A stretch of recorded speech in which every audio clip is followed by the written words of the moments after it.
Question 2. Factoriser chacun des polynômes suivants. Quand on voit le verbe factoriser, ça signifie qu'on doit faire la mise en évidence simple. On se rappelle que la mise en évidence simple comporte 3 étapes. Première étape, décomposer chaque terme pour trouver le plus grand facteur commun. Deuxième étape, diviser chaque terme par le plus grand facteur commun.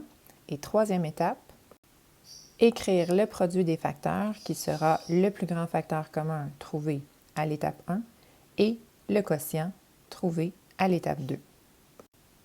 Alors, allons-y avec la question 2A. Si je décompose chacun des termes, je trouve que 3x, c'est 3 fois x et que 6, c'est 2 fois 3.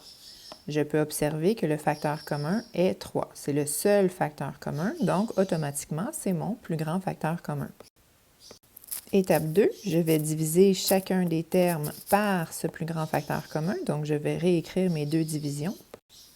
En faisant les calculs, j'obtiens que 3x divisé par 3, ça donne x, et que 6 divisé par 3, ça donne 2. Troisième étape, il ne me reste plus qu'à écrire le produit des facteurs, c'est-à-dire le plus grand facteur commun fois le quotient. Maintenant, je vais essayer de faire pour vous la question F qui est classée supplémentaire. Donc, premièrement, je vais décomposer chaque terme. 4x, c'est 2 fois 2 fois x. 6y, c'est 2 fois 3 fois y.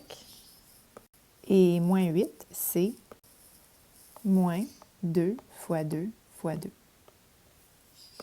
Il n'y a qu'un seul facteur commun aux 3 termes, donc le plus grand facteur commun, c'est 2. La deuxième étape, c'est de diviser chaque terme par le plus grand facteur commun, ce qui donne 2x plus 3y moins 4. Et la dernière étape est d'écrire le produit des facteurs, donc le plus grand facteur commun, fois le quotient.